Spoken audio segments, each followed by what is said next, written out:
Okay, hopefully that works. Hello and welcome to Parallel Computation with Mathematica, a webinar on Wolfram technologies, brought to you by Unisoftware Plus. My name is Roman Wahl and I'm a member of the Wolfram support team at Unisoftware Plus. For those who are not familiar with our company, I want to give you a quick overview. The Unisoftware Plus GmbH is based in Perg in Upper Austria, which is close to Linz. We are around 40 employees, 7 of them being theoretical physicists and the rest mainly software engineers. Our business areas are data science, industrial mathematics, so the simulation and modeling of industrial processes. We are also working in the field of financial mathematics with our Unrisk product line, and in recent times we also have applications for Industry 4.0. In addition, we are Wolfram technology reseller for Austria. We have almost all Austrian universities under contract, as well as the Fraunhofer Gesellschaft in Germany and the University of Zurich. We offer license and installation support, so from the order until Mathematica really runs on your machine or on your server. And in addition, we also give technical support in using Mathematica as good as we can, because we are also not experts on everything.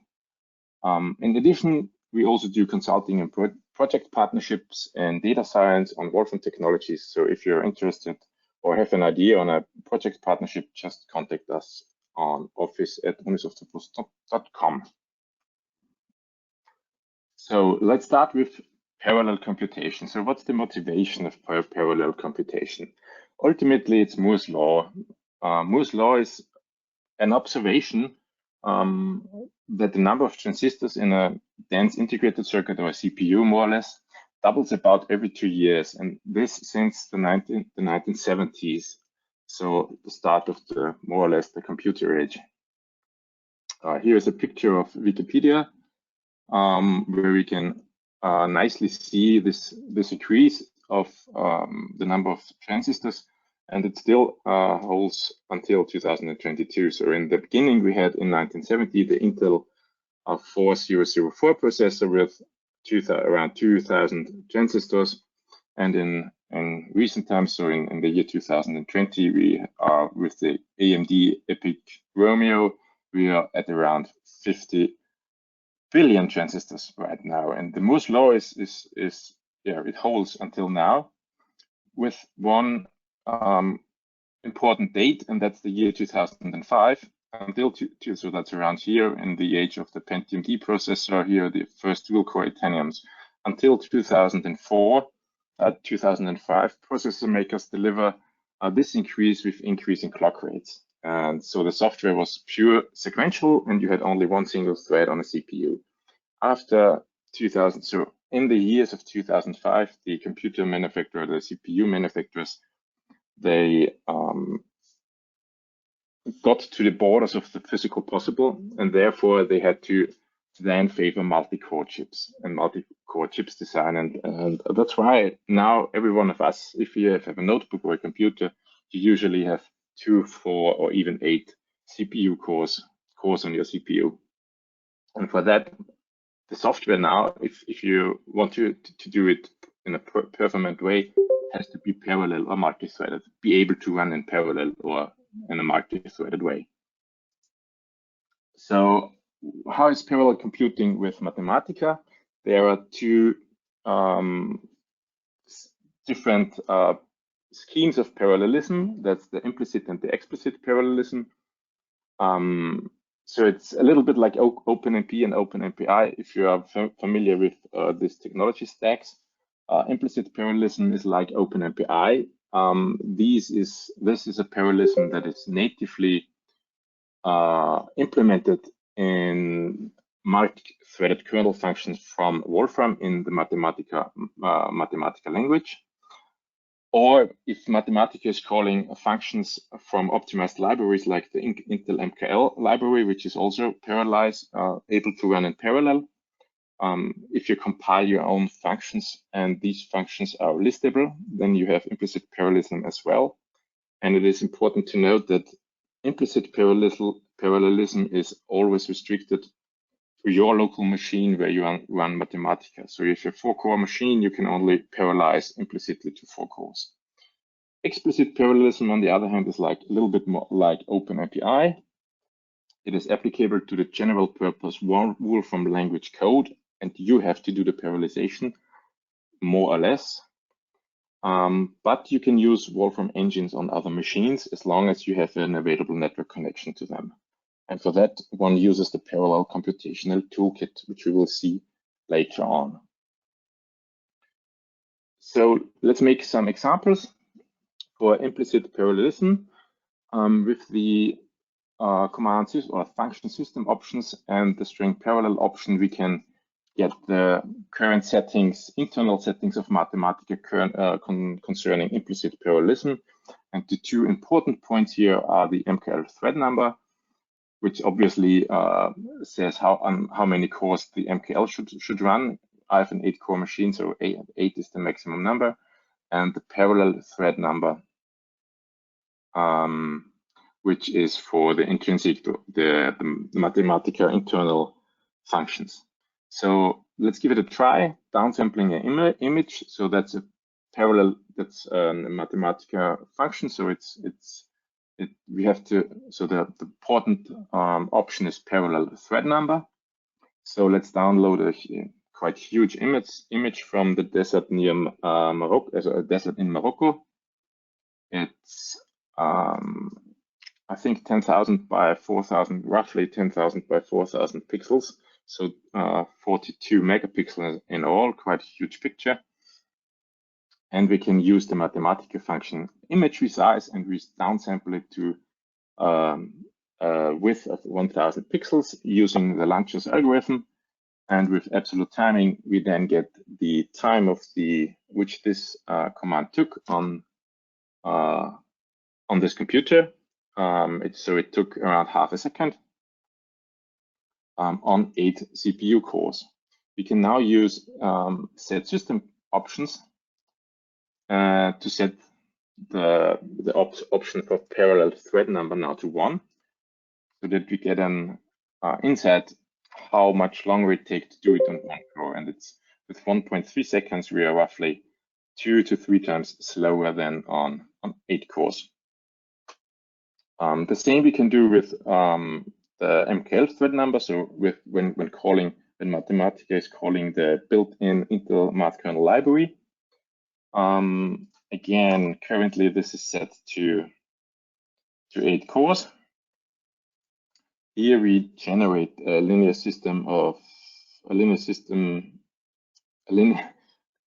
equation system with 5,000 unknowns. And we then just do a linear solve of it, and it takes roughly half a second. Again, we just decrease the number of threads to 1. And if we do the same calculation again, it takes up to 4 times as long. So that's more or less implicit parallelism. It's built in Mathematica. You don't have to do anything about it. It just works, and it works under the hood, and usually you don't recognize that that you do calculations in parallel. But as I said, it's restricted to your hardware. Explicit parallelism, on the other hand, there you can do much more in your own code and much more in terms of hardware. So the usual architecture from Mathematica is depicted here in this picture. So on the one hand, you have a Mathematica front end running, with which I show you this presentation, for example. And in the backend, you have a so-called Mathematica controller kernel running. And both of them are communicating over the Wolfram symbolic transfer protocol with each other. If we have an implicit parallelism, then all the parallelism takes place in the controller kernel. So the controller kernel performs all the calculation you execute in a notebook. So when doing explicit parallelism, we can now tell Mathematica that it should launch additional compute kernels. So the controller kernel launches, in this case, 2 compute kernels, and they again communicate with the controller kernel over the Wolfram symbolic transfer protocol. And in this case, the controller kernel then more or less only acts as manager for the parallel computation. So he splits the computational task in parts and submits it or sends it to the compute kernel. This can be either local on your machine, but it can also be distributed. So you can have parts of your compute kernels on your local machine. You can have them remote on a host. Usually there you use TCP/IP as transfer protocol within where the Wolfram symbolic transfer protocol relies on.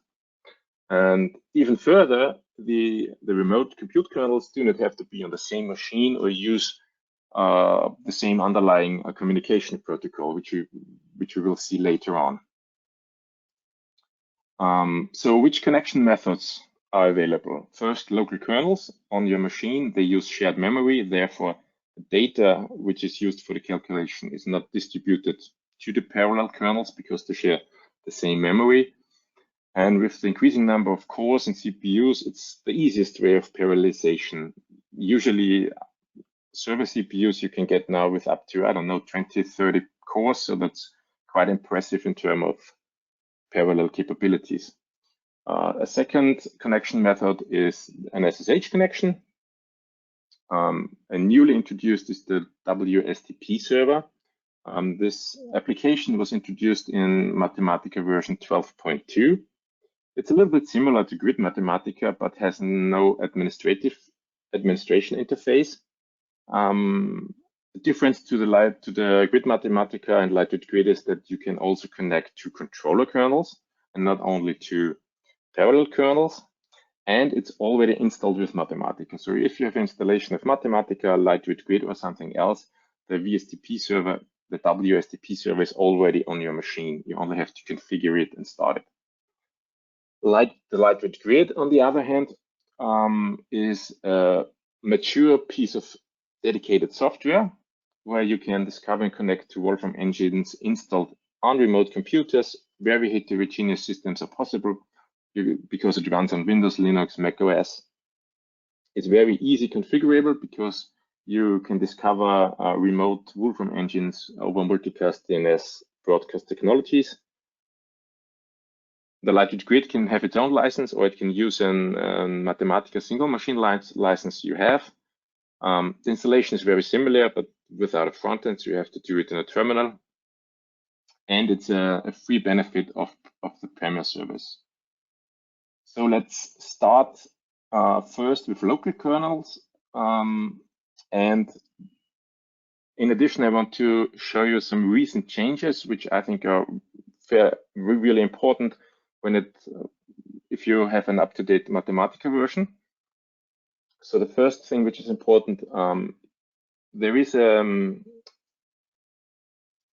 parallel kernel configuration dialog. If you go to evaluation and parallel kernel configuration, you have here a dialog where you can configure how you want to connect to your remote kernels and how many of them you want. And this configuration is saved in this configured kernels environment variable. And as you can see here, I have 2 local kernels configured and 1 Lightweight Grid connection and another one to another server. That's exactly what I have configured here. So for example, if I disable the local kernels and re-evaluate this command, then the local kernels have vanished. The important thing is that since version 12.3, this variable is not used anymore by the launch kernels command, which launches the kernels. So configured kernels has been superseded by the default kernels variable and has no effect anymore. And even it is in the upcoming version 13.1, it is completely removed. To show you that in default kernels, the new variable, I have just localhost. That's the default when you start Mathematica. In addition, the command links, the function links, give me all WSDP connections Mathematica currently has. And without any parallel compute kernels, I have 11 VSDP connections currently to the controller kernel. Then there's a VSDP connection to the JLink and, for example, to XML and some other of them. So if I now launch the kernels, we will see that Mathematica now launches 8 local kernels and no lightweight grid kernels. And I get a warning that what I just told you, launch kernels now uses default kernels.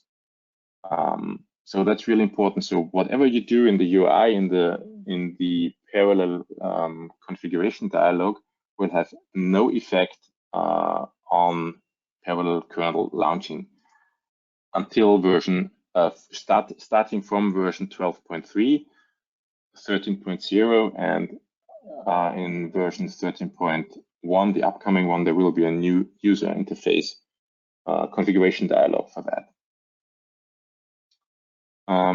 Well, and if we then have a look at the open WSDP links, we have now a total of 19, so an increase of 8 kernels.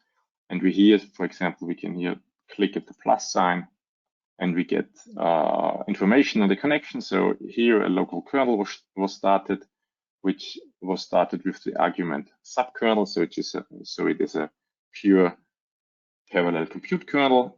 And it's shared memory. So the data this kernel needs is not transferred via a network connection or something else. And with the command close kernels, I can close all these kernels. The next important thing is starting from until version 13.0, if you want to change, for example, the number of kernels you want to use on your machine, and you cannot use the UI anymore, you have to do it in the variable default kernels, and you have to use for that the remote kernel object. As argument, you just supply localhost, and for example, here the kernel count with 2. What's changing here is that remote kernel object is superseded by the kernel configuration command in version 13.1 in the upcoming version. And the main difference is that remote kernel object can work with different protocols, localhost, SSH, WSDP, and the cloud, but not with lightweight grid. So we have to use a packlet, which we will see later, to communicate with lightweight grid or to add lightweight grid parallel kernels. And the kernel configuration command can also work with lightweight grid. So that makes it easier to get a more heterogeneous configuration with the same command. So let's give it a try. Just starting up 2 kernels, so that works fine. And the third change here, I already said before that the UI is more or less deprecated, and there will be a new interface in 13.1 in the near future. So we have seen how we can alter local compute kernels, parallel compute kernels. The second possible connection method was SSH. For that, we need an working SSH connection to and access to the compute the compute you want to connect to via a private and public key pair. It is important to remember that if you do not specify a protocol in this remote kernel object, as I did here, then it is assumed that it is an SSH connection. So that's the most simple case where I connect to a server which is called mathnet1.usb.zone in our local network. I want to get 4 kernels, and you have to use the user root to connect over SSH. If you want to do it in a more SSH style command, where usually you wrote root at the server, you then have to supply the protocol you want to connect to. And in addition, if you want to use a different Wolfram engine, or you have installed the Wolfram engine not on the default location on the server, you can also submit the path to the executable, simply edit at the end of the IP or DNS name of the server you want to connect to.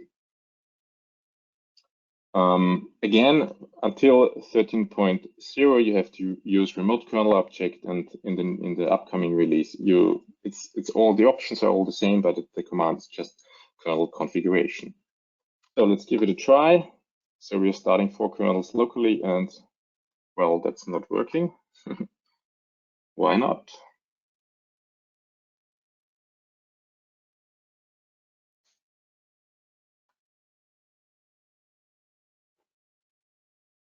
Time out.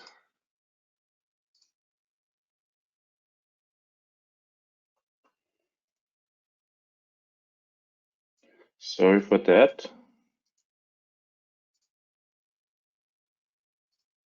Tried it an hour ago and it worked flawlessly. So I'm sitting at home, so that's I'm connected to our office over a VPN connection. So yeah, probably I can fix it later on. Usually it works really nicely.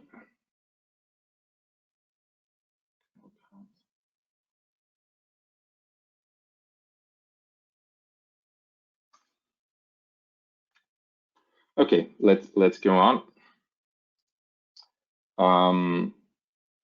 Then another possibility of connecting to parallel Wolfram engine is the newly introduced VSTP server. It can be found in the Mathematica installation directory under System Files Links VSTP server. It's a little bit like the Lightweight Grid, which we will see later on, but without the administrative interface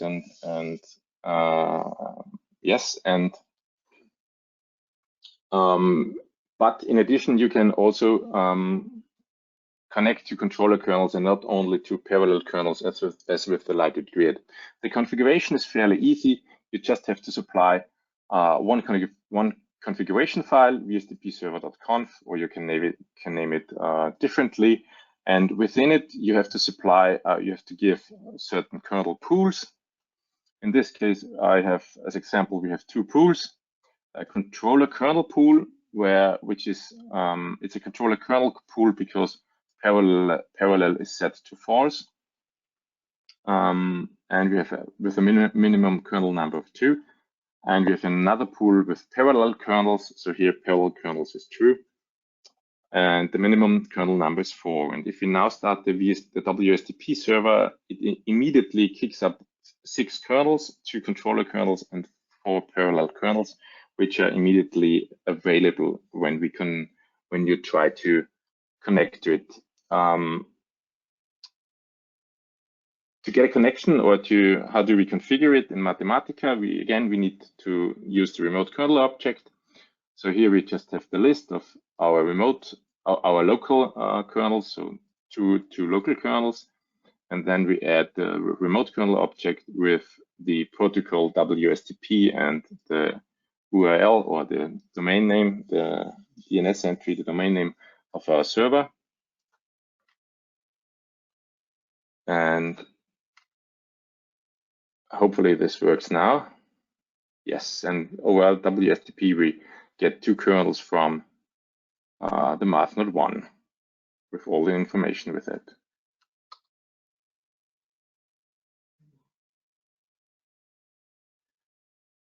And last but not least, we have the Lightweight Grid to get parallel Wolfram engine kernels.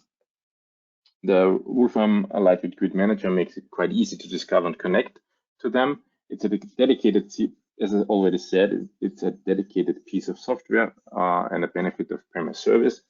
After the installation, you also get a configuration interface with it, where you can see how many kernels are currently running. So we have here two hosts with Wolfram Lightweight Grid on it.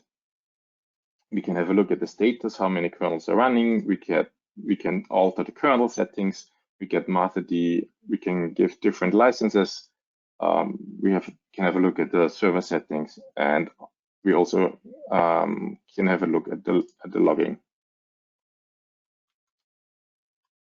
So yes, here you see when kernels are started, who requests them, which usernames. Yes, until the currently most recent version of Mathematica 13.0, one has to initialize, one needs to load a Packlet, lightweight grid client, to be able to configure this lightweight grid connection, as I did down here. So beside the local kernels, the 4 local kernels, you have to use the lightweight grid command. The agent is then simply the IP address of the server or the name of the server, and again the kernel count. As already said before, instead of this lightweight grid command, we can use in the upcoming release the kernel configuration with the protocol LWG. So let's give it a try. Starting 4 local kernels and 4 kernels on the lightweight grid. And there they are. And if we go back to the lightweight grid manager, 4 kernels have appeared here now, with which we can work now. Importantly, as I already said before, combinations are allowed and possible. So let's give it a try. We have 4 kernels on our local machine configured, then 2 kernels via SSH on MathNode 2, and again 4 kernels from the lightweight grid from the MathNode 1 server. So all in all, it should be 10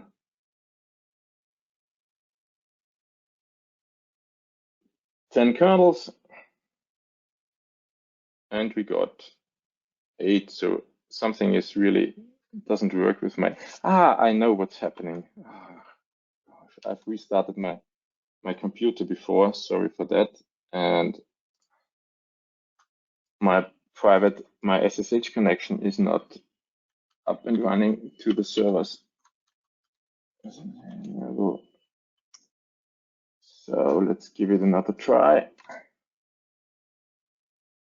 I didn't edit the private key password to the SSH agent, but that doesn't change anything.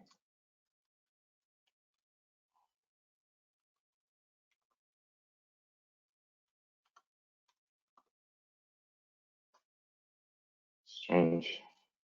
Okay, then we have to go on here.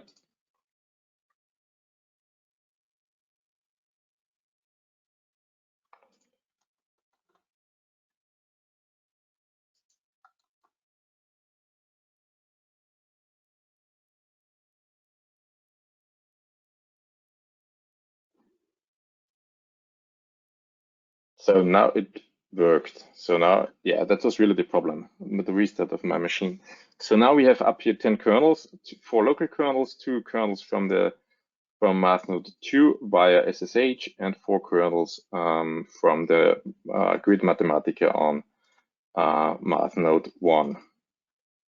And with these 10 kernels, we now dive a little bit into the parallel world of Mathematica. So give it a first try with parallel evaluate, and for example, the machine name, we get back all machine names from the current parallel kernel. So Nasil is my computer I'm working on. MathNode 2 is the SSH connected kernels, and MathNode 1 are the kernels connected via the lightweight grid or TCP/IP in this case. So overall, we have 10 kernels. In general, since Mathematica 7, all tools to distribute calculations to a number of Mathematica compute kernels are available in the language. Many of the frequently encountered calculations types can be automatically parallelized by writing just parallelize in front of the command, or by using more specific functions like parallel map or parallel table. More on that later, but let's start first with a simple example: parallel combine. Parallel combine is more or less the basis function for data parallelization in Mathematica, and it's the implementation of the map-reduce pattern in the Wolfram language, if you are familiar with that. So parallel combine takes pure function, a list, and the combination function. So the list, so the function is applied to the list on the different nodes, on the different compute kernels, and the results are then combined using the combine function here. So in the end, we have the combining function, and in it we have the function, the results from the parallel kernels. So since we have 10 kernels and a list of 12, the first two kernels get lists of 2. So Mathematica is automatically distributing this list in appropriate chunk sizes. Yes, and we then get the results back and do the combination with comp. A more realistic example, or realistic, what we do here, we have a range from 1 to 100 million. Or we square this list and then we just calculate the sum of the whole list. We can do this obviously also in parallel. For that, we just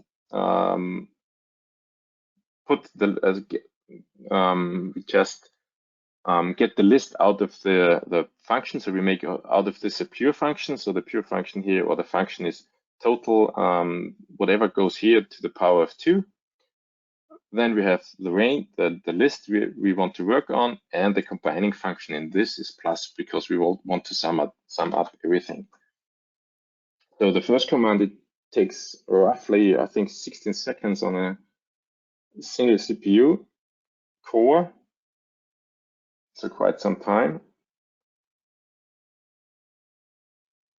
70 or nearly 18. And in parallel on 10 cores, it takes roughly 2.5 seconds. So that's a speed up of about 5. So quite not so bad at all. So what I've seen is that data parallelism is, the common theme here is that we have independent operations on long lists. So a few examples: apply the function f on a list, select, for example, the prime numbers out of a list, or count the number of primes within a certain range, or even calculate here, for example, the first to 6 prime numbers. All of these are just commands working on lists, and it's easy to rewrite all of them using parallel combine. It's always the same pattern. We have to remove the list out of the function, rewrite the function as pure function, put it in parallel combine, and then think about what's the combining function. And in most cases, it's just join. We want to join the receiving lists together to a big list. So again, like here, so we just have applying f to each list element, joining the prime numbers together between the range, so finding the prime numbers from 1 to 20 and join the results together.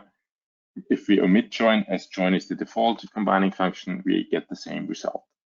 If we now, for example, this example up here, where we count the number of prime numbers in the range from 1 to 1 million, we do exactly the same, but since we count it, we have to use the plus instead of the join operator here. Otherwise, we would get a list. A list of all individual counted number of primes within a certain range of each parallel kernel. So plus gives the same result as the sequential code. Yes, and it also works on lists. So that's the last example. As you have seen, that's always the same pattern. So Mathematica is able to do it automatically, and you can use parallelize for that. If you put parallelize in front of certain commands like map, select, count, prime, Mathematica is doing the parallelization automatically because it knows how to parallelize these functions, because it's always a similar pattern. If you want to have a look at which commands parallelize can work on, just execute this command and you will get a list on which parallelize is working on. And in addition, there are also high-level commands, which for example, for map, there is parallel map, because if you do parallel computation, you will often use map. So there's a distinct command for it. Similar parallel table, parallel sum. Just have a look at the documentation. There are a few of them, and a few of them, for example, also parallel evaluate, which just sends a command over to the kernels. One very important part is data distribution. Parallelize, so this command, so Mathematica analyzes your input or your iterators and performs the calculation then via the distribution of parts of the given list. So to give you a little insight, so here we have just what we have used before. So we parallelize the counting of the prime numbers from 1 to 10,000 and we get the result.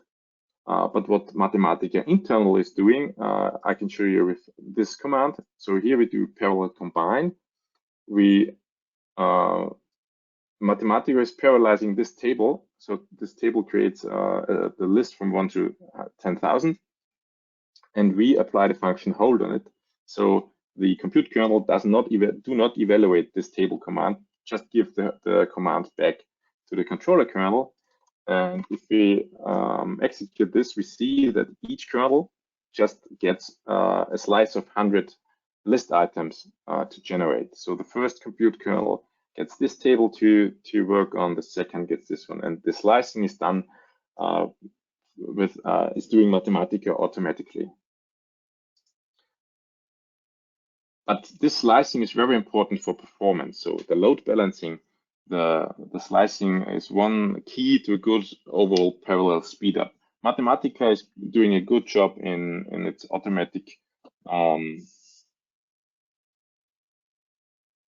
configuration or slicing of the lists, but you can also gain control over this.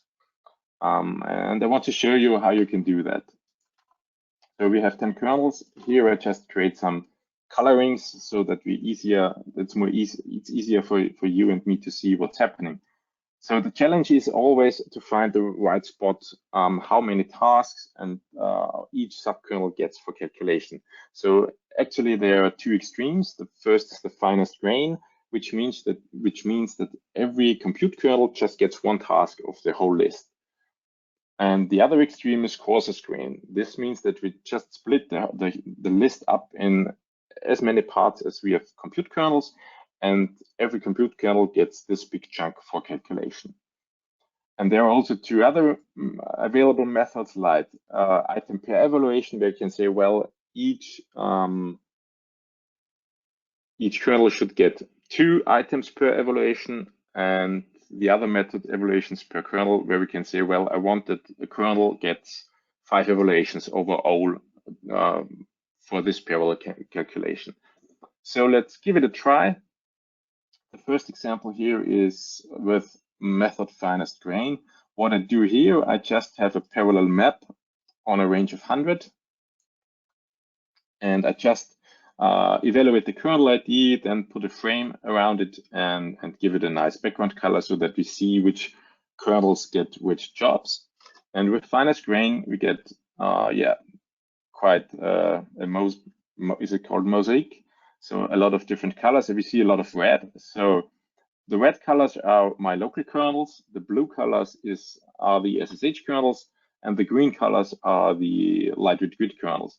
And what we immediately see here, that red is quite dominant because it's faster than the network protocol. So if we submit if every parallel compute kernel gets just one task, the local kernels are much faster because you do not have the network traffic and latency. So a lot of more computations are done locally on your machine. The other extreme is the method coarsest grain. So we have a range of 100 and we have 10 kernels. So we will get overall each kernel as we see here, so 55 here, that's the kernel number. Each kernel gets a slice of 10 to work on, and every kernel gets this slice. So that's the coarsest possibility. So, and what is Mathematica doing with this automatic possibilities? Mathematica decides to work with slices of 5. And again, we see here that the red regime, the red local kernels are overrepresented here because they are faster. If we do a little bit of, if we go a little bit away of the coarsest grain slicing variant. And just for, because I've mentioned this before, items per evaluation, I've set it this here to, it should be 2. So each kernel gets 2 evaluations here. As you can see, for example here, 15 and 16. Or we can evaluations per kernel. If I set it to 1 here, then we are again back to the coarsest grain evaluation method.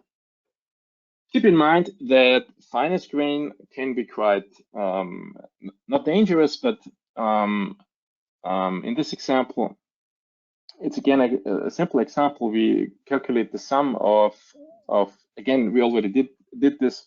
So we have the range from 1 to only 10,000 here, square it, and then take the total sum, and we do the method finest grains, which for this computation makes no sense at all. And what we will see is that this takes quite a lot of time to calculate. And the other two commands, coarsest grain and automatic, they work on a range up to 10 million, and they are way faster since they are not have so much network traffic and communication overhead overall in it. So keep in mind, finest grain can be quite troublesome if you have a huge lists with a lot of members. Another important part is what can also be quite helpful is profiling. How can we profile it? 2 possibilities. The first is parallel submit. If you put a calculation within parallel submit, you will get in return an evaluation object, which is sent over to the parallel kernel, but is not, it doesn't start the calculation. So you can have a look how fast calculations are performed and whether certain parts of your calculation perform badly or need especially a long time. Here the example is we try to calculate the prime numbers and its exponents of big number, and then we add together just the exponent value. So it's just some computation which takes some time. So if we execute this, we will get these evaluation objects.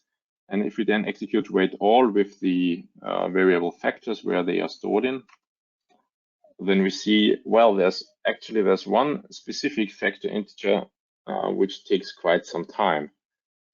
So usually one would assume that this calculation is really fast, but as we have seen, this calculation here takes really a lot of time.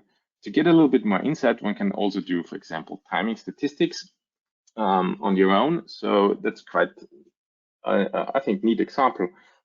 We have to save the IDs of our kernel IDs from the parallel kernels in a variable. Then we create an association where we associate the kernel ID with a list where the first element in the list is just 0, and the list elements here will be the computation times as an evaluation of a parallel task takes on the parallel kernel. We then set a shared function. A shared function means that this function record we will define in the next step is the same, is executed more or less on the controller kernel and not on the parallel kernels. So every compute kernel executes exactly the same function.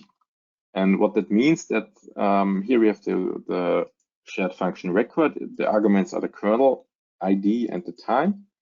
and the function is not really doing much. It just appends the time to the list in the association with the kernel ID, but it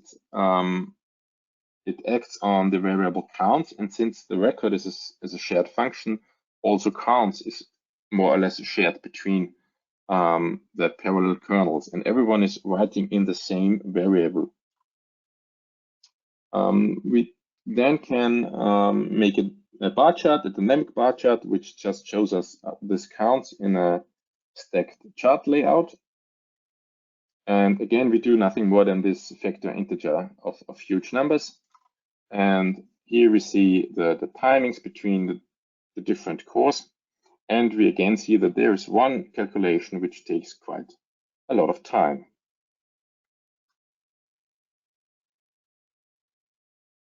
Last but not least, what's also important or can be important is debugging. How can I analyze my program? For that, we need the parallel debug packlet. And then we can, with the command set options, set the options for the symbol parallel. In this case, the traces option, which is usually empty. And these are the three available options. So mathlink, send receive for communication between the controller and compute kernels, and queuing for queuing of the controller in the controller kernels. So we execute this, and if we then execute the parallel command, like here, just parallelize the table from 1 to 20, we get a lot of output. But what we see here is that we see, well, the controller kernel, for example, here sends to the kernel 55, please create the table from 1 to 2. So slicing here is just in chunks of 2. And later on, we see, well, we receive from kernel 55. So again, let's get to 55. We receive the table 1, 2. So queuing for this is done. And in the end, the controller kernel just joins all of the results together to a list and returns it to the front end. Yes, and then we can deactivate the traces as well. Another interesting example is this one. So here we just have a look at the send receive traces. In this example, it's again the vector integer example, but here we get the prime numbers, store them in a list. We then multiply these prime numbers, and then we try to get the maximum out of all of these prime numbers. So how is it done in Mathematica? So the controller kernel sends, again, let's take kernel 55. He sends to the kernel, please execute this command. So the table now goes from 100 to 101. Again, these are chunks of 2 since we have 20 elements. The kernel 55 then returns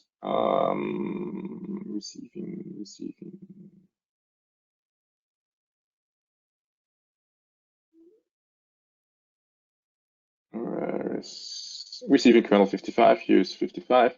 So we receive here these two lists of the prime numbers of the vector integer command.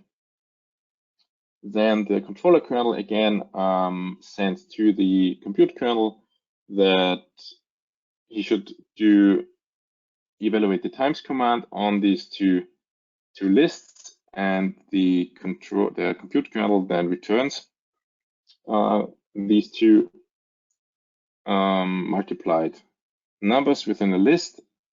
In the next step, so and sends it back to the controller kernel. In the next step, the controller kernel then tells the compute kernel, well, I want to get the max out of it. And after receiving all the maximum numbers, the controller kernel has to perform the max on all these numbers and gives the correct result then to the user via the front end. So that's how one can do debugging in parallel computation. Yeah, this one is just a simple, not a simple, but a nice example on the speed up of a parallel computation. This calculates some sort of Mandelbrot picture, which takes usually over 20 seconds on a single core CPU or longer.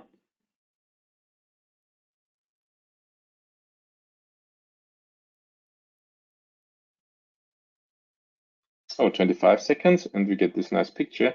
And again, we just, instead of table, we just write parallel table here. We have now 10 kernels, and if we evaluate now this expression, the overall computation only takes 3.7 seconds. So I want to illustrate with that it can be fairly easy to parallelize your Mathematica code with the parallel capabilities of Mathematica. But one warning also at the end, one misconception about parallel computation. 4 cores will not give you 4 times the performance speedup. That's known as Amdahl's law, which is given here. P here is the percentage of code written in parallel, and N is the number of processes. And to illustrate this a little bit more, here's a dynamic manipulate. So we have here on the x-axis the number of cores, in this case 4 cores, and on the y-axis the overall speed up. And if we would have an perfect parallel code, which is not really feasible in reality, we would have a straight line. So 4 cores means 4 times speed up. But if we even reduce, for example, the portion of parallel code down to 80, and we have 20% of sequential code, we already the overall speed up with a maximum number of cores of 4 reduced to 2.5. And this even gets more dramatic if we have, for example, 30 cores. With 30 cores and a portion of sequential code of 20%, we will not get a speed up of more than 4.5%. So the more cores you have, the more parallel code you need in your application, so that it really benefits from the number of cores. Yes, and with this, I want to thank you for your attention. And questions. Are there any questions?